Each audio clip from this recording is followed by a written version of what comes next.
এই একাদশীর মাহাত্ম্য কথা দুটি পুরাণে আলোচনা করা আছে। প্রথমে আমরা ভবিষ্য পুরাণ থেকে আলোচনা করেছিলাম, এখন আমরা স্কন্দ পুরাণ থেকে আলোচনা করব। এই দেবশয়িনী একাদশীর কথা স্কন্দ পুরাণের নাগরখণ্ড ৬ষ্ঠ অধ্যায়ের মধ্যে আছে। সেখানে আলোচনা করা আছে যে কোনো এক সময় নৈমিষারণ্যে সনকাদি ৬০,০০০ ঋষিগণ একত্রিত হয়ে সুতমণিকে জিজ্ঞাসা করেছিলেন, হে সুতমণি, তুমি হলে ব্যাসদেবের শিষ্য, তুমি সুখদেবের মুখ থেকে সমস্ত শাস্ত্র কথা আস্বাদন করেছ, প্রচন্ড জ্ঞানের ভান্ডার, তুমি সমস্ত শাস্ত্রের সার সম্পর্কে তুমি অবগত আছো। আমরা তোমার নিকটে এই দেবশয়িনী একাদশীর মাহাত্ম্য কথা শ্রবণ করতে চাই, কৃপা করে আমার নিকটে বলো। সুতমুনি বললেন, হে সৌনকাদি ষষ্ঠী সহস্রাণী মুনি ঋষিগণ, এই একাদশী দিবসে কোনো এক সময় পৃথিবী প্রলয় হয়েছিল। তাই ভগবান বিষ্ণু, ক্ষীরোৎসাহী বিষ্ণু বটপত্রের মধ্যে শয়ন করেছিলেন। সেই থেকে এই একাদশীর নাম শয়ন একাদশী পড়েছে। বটপাতার মধ্যে ভগবান শয়ন করেছিলেন, এটি মার্কণ্ডেয় পুরাণে বিস্তারিত ভাবে বর্ণন করা আছে। ভাগবতেরও দ্বাদশ স্কন্ধের শেষে মার্কণ্ডেয় ঋষির জীবনী কথা সংক্ষিপ্ত ভাবে আলোচনা করা আছে।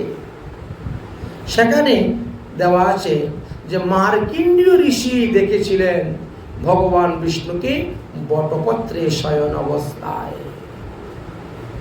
তিনি গিয়েছিলেন যে শিশুটাকে আমি কোলে নিয়ে নিব, কারণ এই পৃথিবীতে সমস্ত জল আর জল মহাপ্রলয় হয়ে গেছে, এই বটগাছ ছাড়া, এই শিশু ছাড়া আর কিছু নেই। তাই শিশুটা যদি একটু পাশ পরিবর্তন করে জলের মধ্যে পড়ে মরে যাবে, আমি যখন বেঁচে আছি আমার সামনে দেখতে পেয়েছি, একে আমি কোলে নিব। কিন্তু শিশুর কাছে যখন গিয়েছিলেন, শিশু তখন এমন জোরে শ্বাস টেনেছেন, মার্কণ্ডেয় ঋষি শিশুর শ্বাসে দিয়ে তার পেটের ভিতরে চলে গিয়েছিলেন। যাওয়ার পরে দেখেন আরেকটি ব্রহ্মাণ্ডের মধ্যে পড়ে গেছেন। সেখানে তো দেখা যায় হাজার হাজার লক্ষ লক্ষ মানুষের ভিড়, ব্যবসা বাণিজ্য, দোকানপাট, গাড়ি ঘোড়া সব চলতেছে। তখন মার্কণ্ডেয় চিন্তা করেন, আমি কোন ব্রহ্মাণ্ডে ছিলাম? আমি যে ব্রহ্মাণ্ডে ছিলাম সেই ব্রহ্মাণ্ডে তো মহাপ্রলয় হয়ে গেছে, এবার আরেক ব্রহ্মাণ্ড দেখি। তাহলে এইভাবে না জানি কত ব্রহ্মাণ্ড আছে। এক ব্রহ্মাণ্ড সৃষ্টি স্থিতি প্রলয় হচ্ছে, আরেক ব্রহ্মাণ্ডে কাজ হচ্ছে, চলছে এইভাবে। এই সেই বটপত্রের কথা এখানে বলতেছেন। তাই সৌনকাদি ঋষিগণের নিকটে নৈমিষারণ্যে বসে আজ সুতমণি এই শয়ন একাদশীর মাহাত্ম্যের কথা বলতেছেন। অতএব কোনো এক সময়ে এই একাদশীতে সৃষ্টি আরম্ভ হয়েছিল, তাই এই শয়ন একাদশীর এমনটাই মহিমা। আর কি বললেন? ওই দিবসের ব্রত উপবাস থাকলে, ভগবান শ্রীকৃষ্ণের পূজা করলে, ভগবানের চরণে 108টা তুলসী পাতা অর্পণ করলে, ভগবানের লীলাকথা শ্রবণের মাধ্যমে যদি কেউ রাত্রি জাগরণ করে, অতিশয় প্রসন্ন হন ভগবান তার উপরে। তো ভগবান যার উপরে প্রসন্ন হয়ে যান, তার তো আর পাওয়ার কিছু বাকি থাকে না, সবই তার পূর্ণ হয়ে যায়। তাই ভক্তের মনোবাসনা পূর্ণ করতে ভগবানের এক বিন্দু কৃপাই যথেষ্ট। এই বিষয়ে আরো একটি গল্প আছে। বললেন যে পুরাকালে হিরণ্যকশিপুর এক পুত্র ছিল, নাম ছিল তার অন্ধ। এই অন্ধকের একটি পুত্র ছিল যার নাম ছিল বৃকদৈত্য। ভাগবতে বৃকাসুরের কাহিনী আছে। এদেরকে বিভিন্ন ভাবে ভাগ করা আছে, দৈত্য, রাক্ষস, দানব, অসুর। এইভাবে এদেরকে শ্রেণী বিভাগ আছে। তো ভাগবতে আছে বৃকাসুরের কথা, যিনি মহাদেবকে তপস্যা করেছিলেন, মহাদেব বর দিয়েছিলেন তুমি যার মাথায় হাত দিবে সে ভস্ম হয়ে যাবে, ওটা ছিল বৃকাসুর। আর এটা হলো বৃকদৈত্য, এবং ইনি ছিলেন হিরণ্যকশিপুর কোনো এক পুত্র। আমরা জানি যে হিরণ্যকশিপুর 4 পুত্র ছিল, লাদ, অনুলাদ, সংলাদ, প্রহ্লাদ। কিন্তু এই 4 পুত্রের জন্ম হয়েছিল কায়ুদুর ঘরে। আগেরকার দিনে রাজাদের তো অনেক স্ত্রী থাকতো, কোন স্ত্রীর ঘরে কোন সন্তান হয়েছে, তো সেই অনুসারে বলা হচ্ছে যে হিরণ্যকশিপুর কোন এক স্ত্রীর গর্ভে অন্ধক নামে এক পুত্র ছিল। সেই অন্ধকের পুত্রের নাম ছিল বৃকদৈত্য। হিরণ্যকশিপুর হইতে ও সহস্র গুণ বেশি ভয়ঙ্কর ছিল এই অসুর। ভগবান নরসিংহদেব অবতার হলেন, হিরণ্যকশিপুকে নিহত করেছিলেন, একথা আমরা সবাই জানি। তারপরে দেবতাদের দ্বারা হিরণ্যকশিপুর পুত্র অন্ধ, সেও নিহিত হয়েছিল। কিন্তু বৃকাদৈত্য তখন রণস্থল থেকে পলায়ন করেছিলেন। সেখান থেকে পালিয়ে তিনি জম্বুদ্বীপের শেষ প্রান্তে হাটকেশ্বর নামক স্থানেতে গিয়ে লুকিয়েছিলেন এক গুফার মধ্যে, এবং সেখানে থেকেই তিনি আরম্ভ করলেন ব্রহ্মার তপস্যা অমর বর সিদ্ধি লাভের জন্য, অমর বর পাওয়ার জন্য সেখানে। কারণ পিতৃহত্যার প্রতিশোধ নিবেন, পিতা প্রপিতামহ হত্যার প্রতিশোধ তিনি নিবেন। এই জন্য আগে নিজেকে অজর অমর করতে হবে। তাই ওই হাটকেশ্বর নামক বনের মধ্যে প্রবেশ করে, সেই গুহার মধ্যে ঢুকে তিনি অমর বর প্রাপ্তির জন্য ব্রহ্মার তপস্যা করতে লাগলেন। প্রথম 1000 বৎসর শুধু ফল খেয়ে তপস্যা করলেন, তাতেও ব্রহ্মার কৃপা হলো না। পরের 1 বৎসর শুধু জল খেয়ে ব্রহ্মার তপস্যা করলেন, তাতেও ব্রহ্মার কৃপা লাভ করতে পারলেন না। তারপরের 1 বছর শুধু বায়ু সেবন, বাতাস আহার করে ব্রত করলেন, এতেও তিনি লাভ করতে পারলেন না। তারপরে তিনি কি করলেন, আসন থেকে উঠে দাঁড়িয়ে গেলেন, দাঁড়িয়ে তিনি তপস্যা করলেন, এতেও লাভ হলো না। তারপরে তিনি 1 পায়ে দাঁড়িয়ে আরম্ভ করলেন ভজন, 1 পায়ে দাঁড়িয়ে। এইভাবে 5000 বৎসর নানাভাবে অতীত হওয়ার পর তার ভজনে সন্তুষ্ট হয়ে ব্রহ্মা আসলেন। ব্রহ্মা এসে বলছেন, হে পুত্র, আমি তোমার তপস্যায় সন্তুষ্ট হইয়াছি, তুমি তোমার মনোবাঞ্ছিত বর প্রার্থনা কর। বৃকদৈত্য বলিলেন, হে পিতামহ, আমাকে জরা ব্যাধি মরণহীন ওই অমর বর দান করুন, আমি এটাই চাই। ব্রহ্মা বললেন, তথাস্তু, তাই হবে, বলে তিনি অন্তর্ধান হয়ে গেলেন। অতঃপর বৃকদৈত্য স্বভবনে ফিরে আসলেন। সমস্ত দৈত্য, দানব, রাক্ষস, অসুর সবাইকে নিয়ে এবার বিশাল এক জনসভা করলেন। সবাইকে বললেন, আমি অমর বর প্রাপ্ত হয়ে এসেছি, আর কোনো ভয় নেই, আমি থাকবো যুদ্ধের প্রধান সেনাপতি, আমি সবার আগে চলবো যুদ্ধে, তোমরা আমার পিছনে পিছনে আসো। যুদ্ধে আমরা জয়লাভ করব, দেবতাদেরকে স্বর্গ থেকে হাঁটিয়ে দিয়ে আমরা স্বর্গরাজ্য দখল করে স্বর্গরাজ্য ভোগ করব। এই বলে সবাইকে নিয়ে তিনি একত্রিত হয়ে যুদ্ধের জন্য প্রস্তুত হলেন এবং স্বর্গে গেলেন। গিয়ে দেবরাজ ইন্দ্রের সঙ্গে যুদ্ধের জন্য আহ্বান করলেন। যুদ্ধং দেহি হাকিয়া দাঁড়াইল সে তাহার সম্মুখে। এদিকে দেবরাজ ইন্দ্র জানতে পেরেছেন যে বৃকাসুর তপস্যা করে অমরত্ব লাভ করেছে, ব্রহ্মার নিকট থেকে অমরবর প্রাপ্ত হয়ে গেছেন, অতএব তাকে মারা সম্ভব হবে না, সম্ভব নয়। তাই দেবতারা যুদ্ধ না করে স্বর্গরাজ্য ত্যাগ করে সেখান থেকে তারা পলায়ন করে তারা ব্রহ্মার কাছে গিয়ে উপস্থিত হলেন। যেহেতু ব্রহ্মা তেনাকে বরদান করেছেন, ব্রহ্মার কাছে উপস্থিত হলেন, আমরা এখন কি করব? ব্রহ্মা বললেন, কিছুদিন তোমরা মনুষ্য রূপ ধারণ করে পৃথিবীতে বিচরণ করো, তারপর আমি দেখছি কি করা যায়।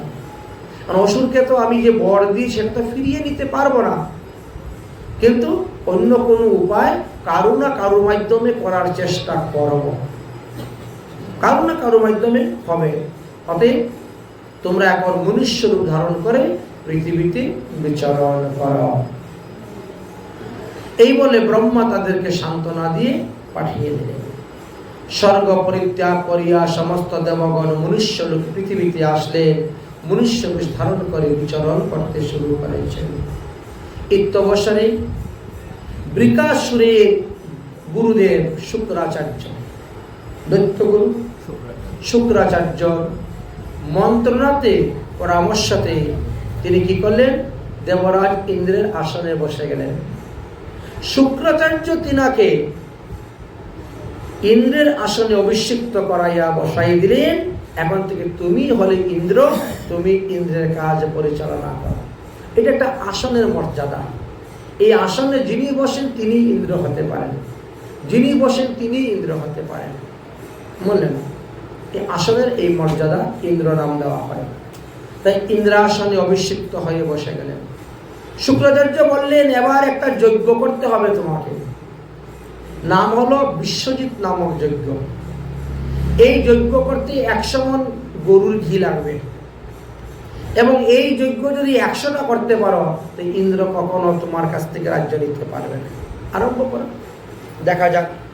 যজ্ঞের এমনই শক্তি, এমনই প্রভাব, তাই যজ্ঞের পরামর্শ দিলেন। এই যজ্ঞের ফলে নিমিত্ত কি হবে?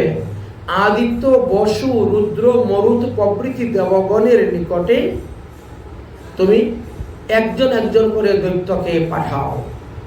মৃত্যুলোকে ঘোষণা করে দাও যে আজ থেকে পৃথিবীর মানুষ যেন যজ্ঞ, হোম, তপ, অর্চনাদি সব বন্ধ করে দেয়। কারণ এইগুলো বন্ধ করে দিলে দেবতারা সব নিস্তেজ হয়ে যাবেন, আর তখনই দেবতাদেরকে পরাজয় করা আমাদের দ্বারা সম্ভব হবে। যাতে এই মৃত্যুলোকে কেউ শঙ্খ ঘণ্টা না বাজায়, ভগবানের গুণগান কীর্তন না করে, ভগবানের সাধন ভজন না করে, যজ্ঞ তপস্যা হোম না করে ইত্যাদির জন্য গুপ্তচর পাঠিয়ে দিলেন। যদি কেউ বৃকাসুরের আইনকে অমান্য করে সে তার স্বধর্ম পালন করতে যায়, তখনই তার মস্তক ছেদন। এইভাবে তিনি ঘোষণা করলেন। বৃকাসুরের সৈন্যগণ তখন ধর্মাত্মক মানুষকে বধ করতে শুরু করলেন। মানুষ তখন ভয়ে সাধন ভজন গান বাজনা পাঠ কীর্তন সব ছেড়ে দিয়েছে প্রাণের ভয়ে। আর বৃকাসুরের সৈন্যগণ ঘুরতে ঘুরতে ঘুরতে ঘুরতে ওই হাটিকেশ্বর নামক স্থানেতে গিয়ে উপস্থিত হয়েছেন। কিছু দূর যাওয়ার পরে দেখলেন যে ওখানে একটা বিশাল গুফা আছে, আর গুফার ভিতরে বসে সংস্কৃত নামক এক মুনি তপস্যা করতেছেন। একেবারে শঙ্খ ঘণ্টা বাজিয়ে ধুমধাম তিনি পূজা করতেছেন, মন্ত্র উচ্চারণ করতেছেন, জুড়ে জুড়ে বাইরে গুফার থেকেও শোনা যাচ্ছে। এবার বৃকাসুরের সৈন্যগণ সেখানে গিয়ে উপস্থিত হলেন। হয়ে দেখলেন সাধু বাবা বসেছেন, আর বসে তিনি আরম্ভ করছেন এইভাবে কীর্তন ভজন। পিছন থেকে গিয়েই আগে তিনার ঘাড়ের মধ্যে একটা কোপ মেরেছে। অসুরেরা বলা নেই কওয়া নেই গিয়েই, কিন্তু অস্ত্রটাই টুকরা টুকরা হয়ে ভেঙে পড়ে গেছে। যে অস্ত্র মেরেছিল সেই অস্ত্র টুকরো টুকরো হয়ে খণ্ড খণ্ড হয়ে পড়ে গিয়েছে। আবার আরেকজনে মারলো, তার অস্ত্র আরেকজনে মারলো, তখন তারা ভয় পেয়ে গেছে যে এই ঋষি বা এই মুনি কোনো সাধারণ ব্যক্তি নয়, অতএব তিনি যদি অভিসম্পাদ দেয় আমরা ভস্ম হয়ে যাব।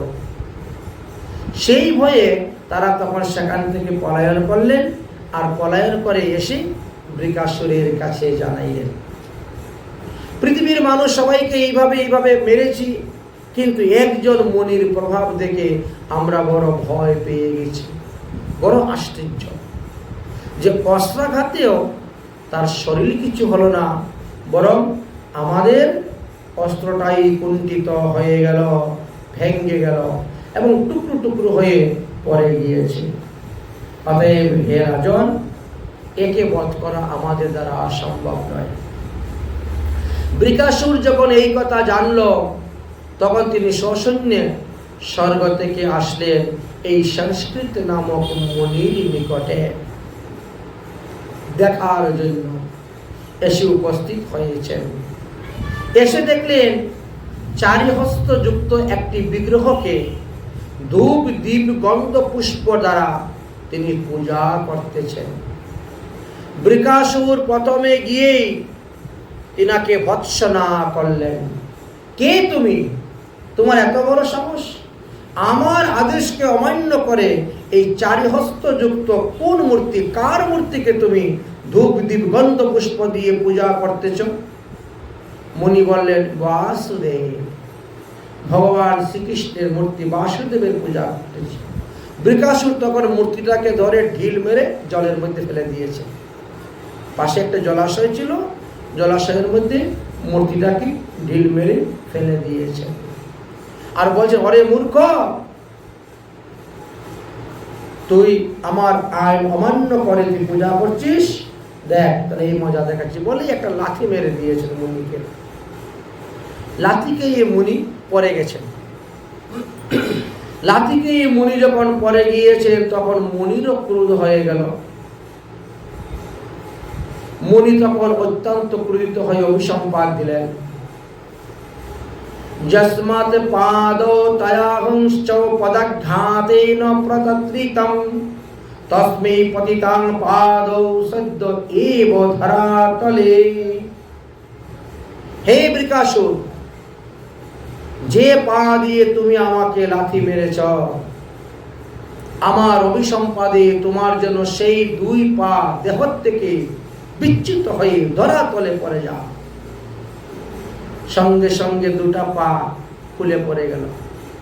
আমরা যেমন নাট বল্টু খুলি যে এরকম, এই কোমর থেকে দুটা পা খসে পড়ে গেল।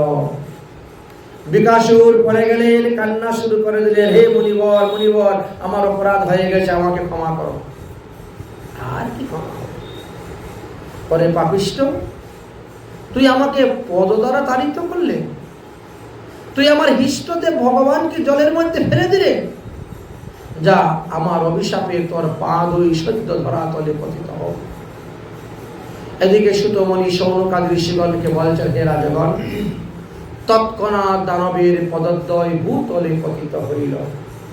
দেবগণ এই সংবাদ জানিতে পারিয়া অত্যন্ত আনন্দিত হইলেন এবং ওই হাটেকশ্বরের গুফাতে গিয়ে উপস্থিত হইলেন।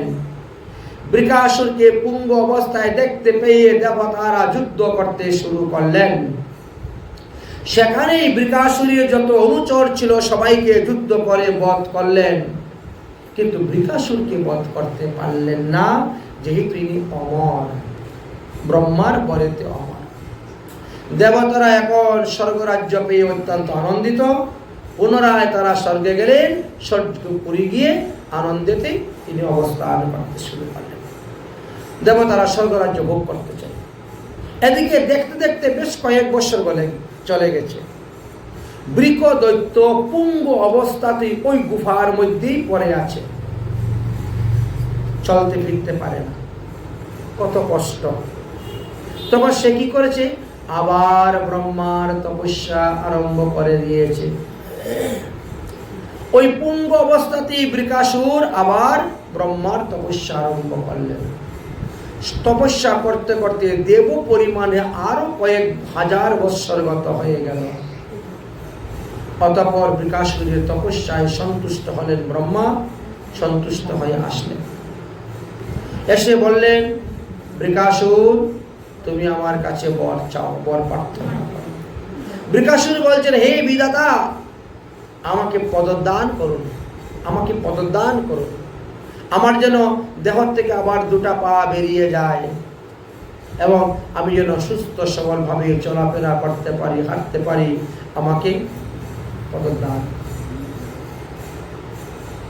ব্রহ্মা বলছেন, সংস্কৃত মুনির অভিশাপে তোমার পা দেহ থেকে খসে পড়েছে, অতএব আমি তোমাকে পদদান করতে পারব না। আমি যদি তোমাকে এখন বর দেই তাহলে মুনিকে, ঋষিকে অপমান করা হয়।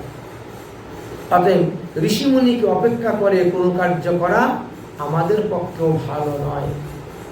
তবে ঋষি যদি সন্তুষ্ট হয়ে তিনার অভিশাপ তিনি ফিরিয়ে নেন, তাহলে আমি তোমার পদ আবার সংযুক্ত করে দিতে পারি, তুমি আবার আগের মতনই চলাফেরা করতে পারবে। অতএব ঋষিকে সন্তুষ্ট করা হলো প্রথম কাজ আমাদের, এত ভিন্ন আমি পারব না।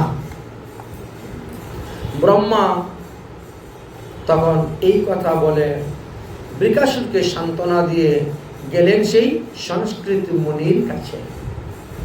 সেখানে গিয়ে সেই মুনিকে অতি মিষ্টি বাক্যের দ্বারা বলছেন, হে মুনিবর, বৃকাসুর আপনার নিকটে যে অপরাধ করেছিল, সেই অপরাধের ফল আপনার অভিশাপে ভুক্ত হয়েছে এবং বহু হাজার বৎসর ধরে ভোগ করেছে।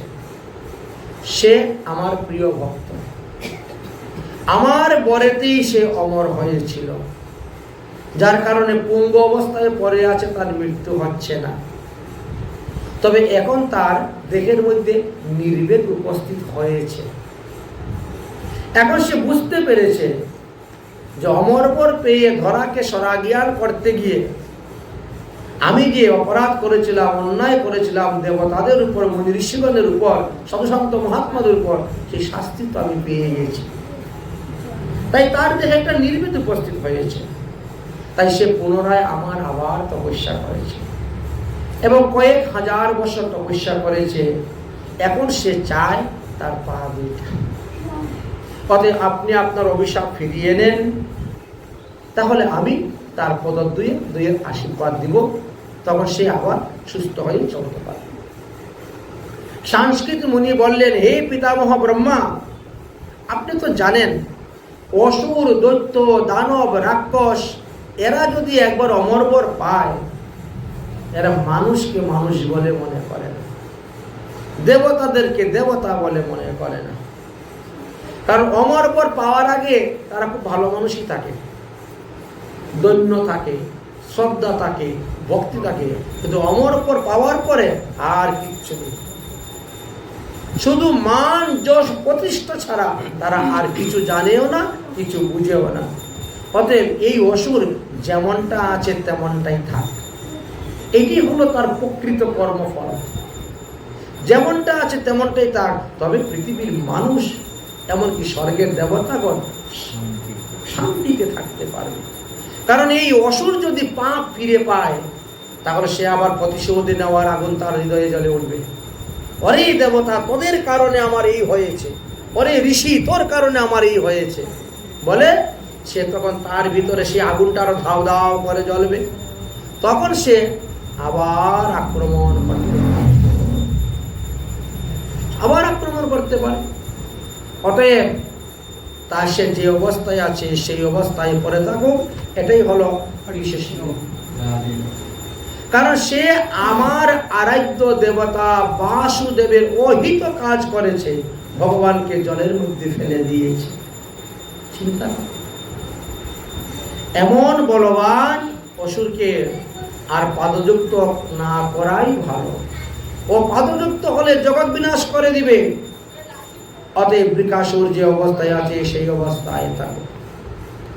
ব্রহ্মা বলছেন, হে সংস্কৃত মুনি, এতদিন যাবৎ তো সে পদবিহীন অবস্থায়, পুঙ্গ অবস্থায় পড়ে আছে, এখন তার নির্বেদ উপস্থিত হয়েছে। আশা করি সে এরকম আর কোনো অন্যায় অধর্ম কাজ করবে না। অতএব তুমি তোমার অভিসম্পাদ ফিরিয়ে নাও, অথবা তুমি আশীর্বাদ করো। তিনিও তো ব্রহ্মাতে কম শক্তিশালী। দেখো, কেউ যদি কারো ভজন করে তাকে কিছু না কিছু ফল দিতে হয়। তো এতদিন যাবৎ আমার তপস্যা করেছে বৃকাসুরকে, এখন ফলস্বরূপ তো কিছু আমার দিতেই হবে। এখন বলো আমি কি করি। যাতে তোমার কথাও থাকে আমার কথাও থাকে এমন একটা মধ্যস্থ কিছু ব্যবস্থা করো না। সংস্কৃত মুনি বলেন ঠিক আছে, তাহলে এটাই ব্যবস্থা হোক। আমার অভিশাপে এসে পদহীন হয়ে 6 মাস থাকবে, আর আপনার আশীর্বাদে পদযুক্ত হয়ে 6 মাস চলবে। এরকম করলে কেমন হয়?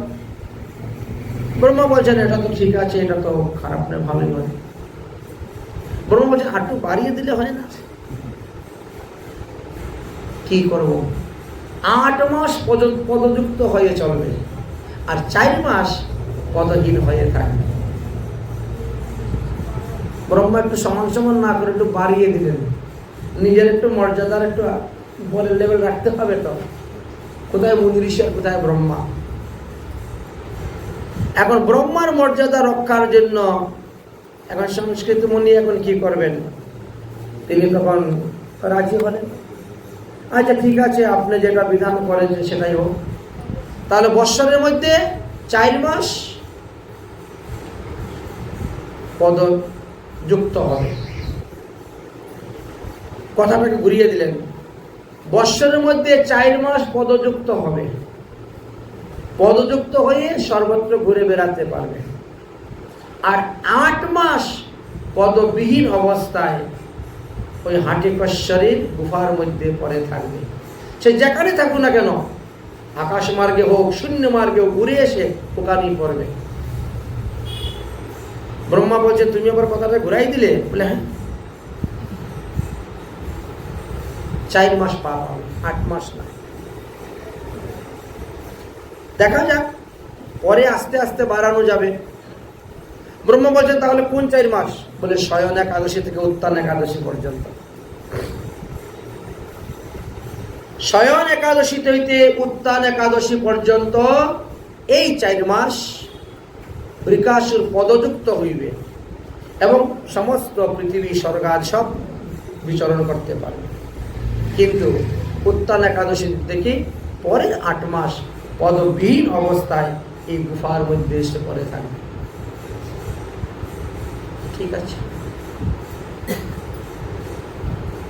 ব্রহ্মা তখন সেই কথা মানলেন, মেনে এসে বৃকাসুরকে বললেন, যাই তোমাকে ফল দেওয়ার জন্য আমি এই ব্যবস্থা করেছি, এবার তুমি 4 মাস পদ পাবে। অতএব শয়ন একাদশী থেকে উত্থান একাদশী পর্যন্ত তুমি মনের আনন্দে স্বাচ্ছন্দ্যে ঘুরে বেড়াও, তোমার এই পা আবার গায়ের মধ্যে লেগে যাবে, তুমি চলতে পারবে। আর উত্থান একাদশীর পরে আবার পা স্খলিত হয়ে পড়ে যাবে, তুমি আবার পঙ্গু হয়ে যাবে। সুতরাং তুমি আর কোনো অসুর আর কোনো দেবতাদের সঙ্গে এইভাবে অন্যায় অধর্ম করিও না। তুমি তোমার পদযুক্ত পাইয়া তুমি তোমার স্বধর্ম আচরণ করো, সংসার প্রতিপালন করো, স্ত্রী পুত্রের সঙ্গে থাকো, তুমি তো অমর, সুখে থাকো। ব্রহ্মা এইভাবে নীতিযুক্ত বাক্য আদি দিয়ে সান্ত্বনা করে সেখান থেকে চলে গেলেন। এবার বৃকাসুর পদযুক্ত হইল, পদযুক্ত হয়ে সে তার গৃহে গেল। 4 মাস সুখে কাটল। যেই উত্থান একাদশী আসলো আবার পদহীন হয়ে আবার এসে পড়ে গেল। এভাবে প্রথম কয়েক বৎসর গত হলো ভালোই, কিন্তু পরে আবার দেবতাদের কারণে আজকে আমার এই অবস্থা। অতএব মৃত্যু তো আমার হবে না, তাহলে এই 4 মাস আমি স্বর্গরাজ্য ভোগ করি। ভোগই যখন করবো ভালোভাবেই ভোগ করি স্বর্গরাজ্য। যেই পদ পেলেন, পদ পেয়ে চলে গেলেন স্বর্গে। গিয়ে দেবরাজ ইন্দ্রকে ধরে মারধর শুরু করে দিলেন, করে সবাইকে ভাগিয়ে দিয়ে স্বর্গরাজ্যে বসে গেলেন। স্বর্গরাজ্যে বসে গিয়েছে, 4 মাস রাজত্ব করলেন। যেই 4 মাস শেষ, শূন্য মার্গে উড়ে এসে পড়ে গেলেন পদহীন হয়ে। দেবতারা ইচ্ছা করলে এই 8 মাস তারে মারতে পারে, কিলাতে পারে, কিন্তু ভয় পরের 4 মাস পা পেয়ে যে সে আমাদেরকে আবার কিলাবে, ওই ভয়ে দেবতারা তার সঙ্গে বিরোধিতা করতে যায় না। কিন্তু প্রতিটা বৎসরই এইভাবে হচ্ছে। দেবতারা 8 মাস পরিশ্রম করে স্বর্গের যে শোভা বৃদ্ধি করতেছেন, বৃকাসুর 4 মাস রাজত্ব করে সব শোভা নষ্ট করে দেয়। ভালো ভালো যা আছে স্বর্গের থেকে সব রসাতলে পাঠাই দেয় দৈত্যাজের কানে। দৈত্য দানবরা তো রসা বিভিন্ন লোকে থাকেন, সেখানে পাঠাই দেয়। দেবতারা বড় চিন্তার মধ্যে পড়ে গেলেন, কি করা যায়। এই যে পাবৃট কাল হওয়া সত্ত্বেও তার ব্যতিক্রম পাচ্ছে না, কি করা যায়। এবার সমস্ত দেবগণ একত্রিত হয়ে ব্রহ্মার কাছে উপস্থিত হয়েছেন। ব্রহ্মা বলছেন, আমি আর কিছু করতে পারবো না, আমার আর কিছু করার নেই, আমার যা হওয়া হয়ে গেছে, বাকিটা এখন বিষ্ণুর কাছে যাও, ভগবানের কাছে যাও, তিনি যদি কিছু করতে পারেন তাহলে পারবেন, এছাড়া আর কোনো উপায় নেই। তখন সমস্ত দেবগণ একত্রিত হয়ে ক্ষীরসাগরে গেলেন। ক্ষীরসাগরে গিয়ে ভগবানকে আহ্বান করছেন, দর্শন দাও ভগবান, ও না তো মেরা আকিয়া প্যাসি রে, দর্শন দাও ভগবান, দর্শন দাও ভগবান, ও না তো মেরা আকিয়া প্যাসি রে, দর্শন দাও ভগবান, ও না তো মেরা আকিয়া প্যাসি রে,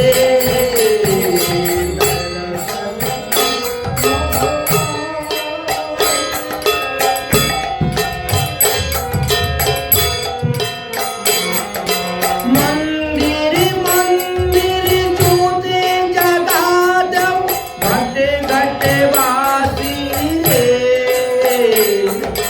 मंदिर मंदिर जगा दो, घटे घटे वासी रे,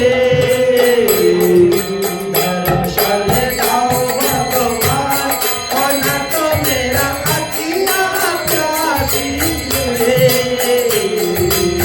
दर्शन दाओ भगवान, और न तो मेरा अकिया प्यासी रे, दीन दया का जब तक पंचम सुर में गंगा बोल, दिल दया का जब तक बोले, पंचम सुर में गंगा बोल, ब्रह्म अरे लेंगेरा चल अंध देखे, लेंगेरा चल कर पहुँचे काशी रे,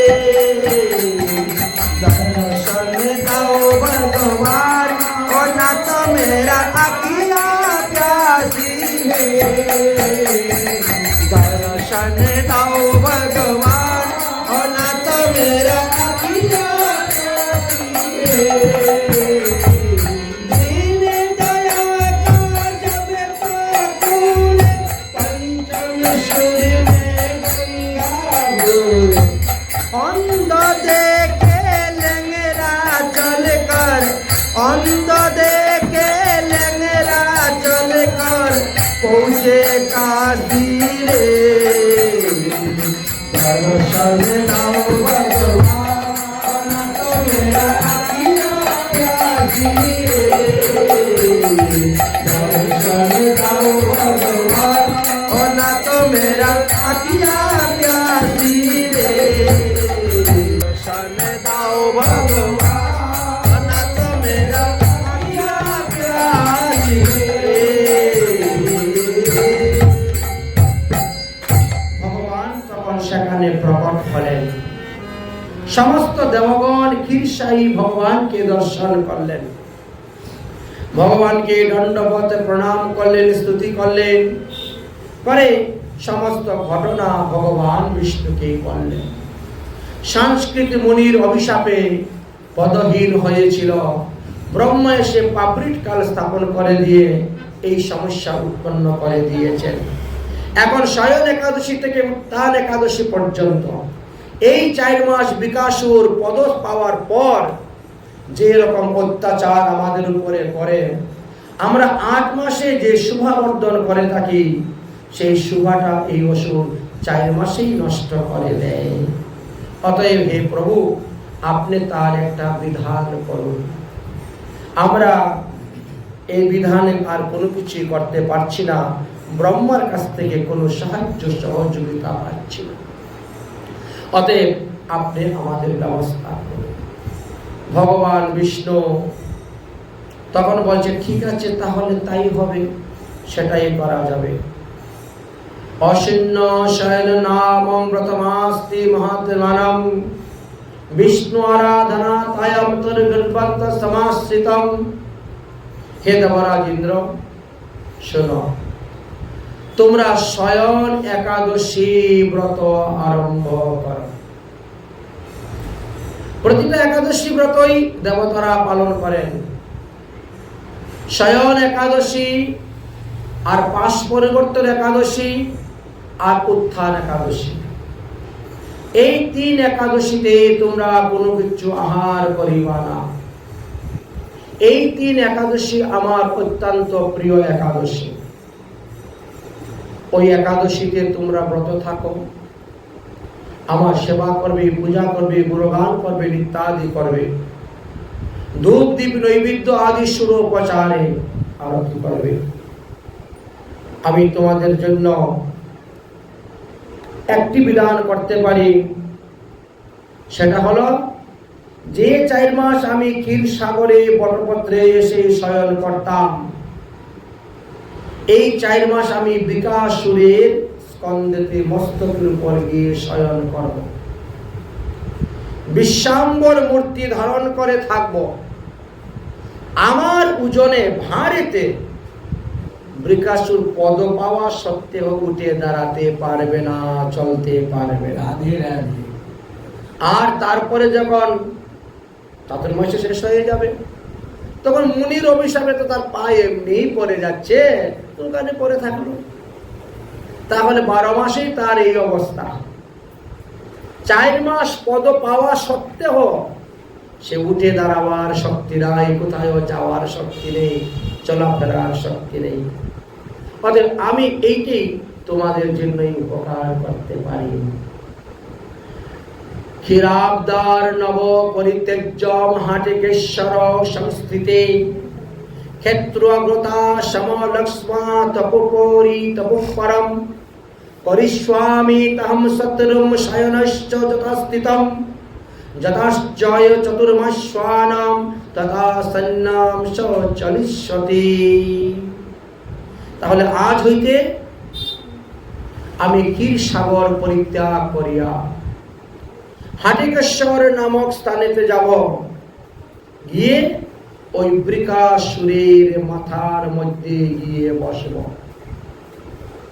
বিশ্বাম্বর মূর্তি ধারণ করে বিশ্বের যত ওজন, সমস্ত ওজন নিয়ে ওর ঘাড়ের মধ্যে বসব।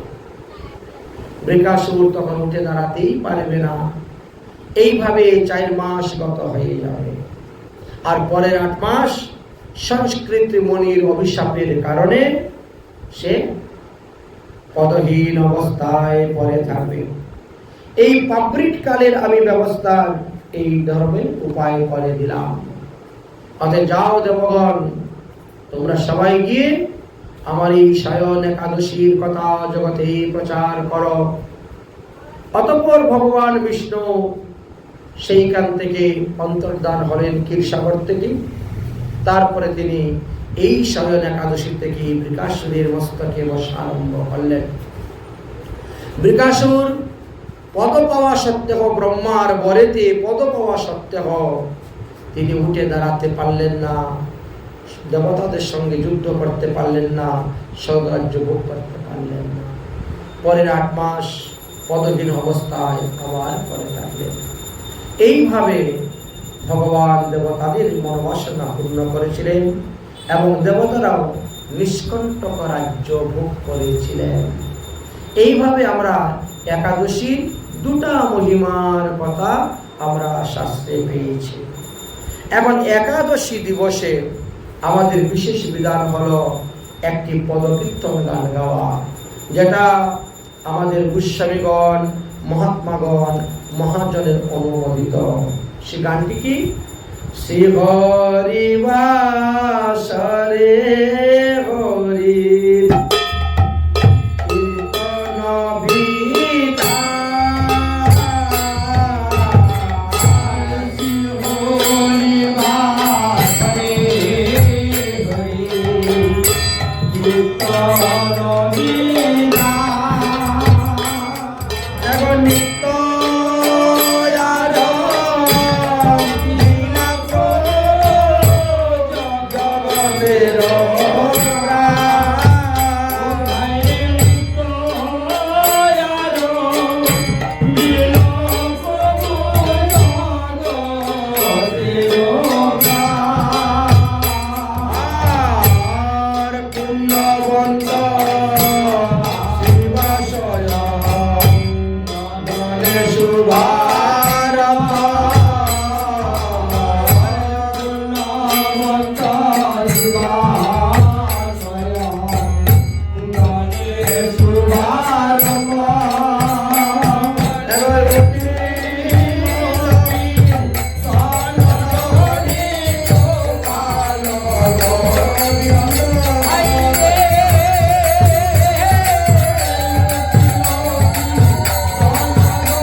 নাচে শিব সে নাচে আপনে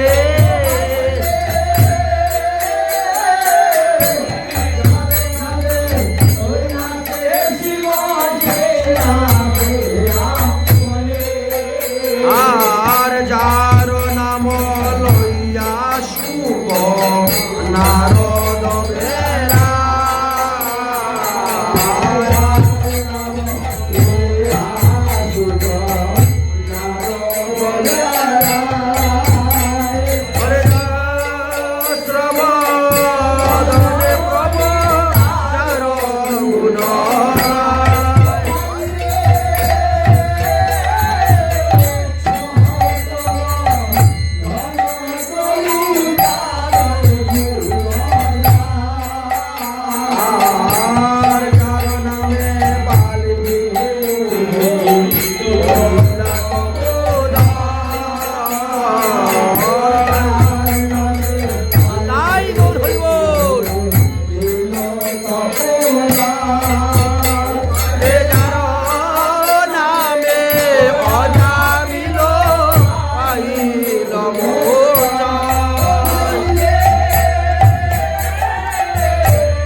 বলে অভিপ্রায় তার জানি ব্যাস সুতে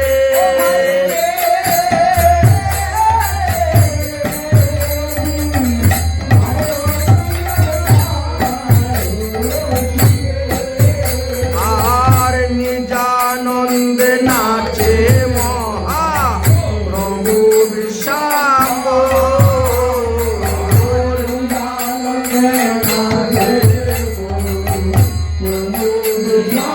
Thank you.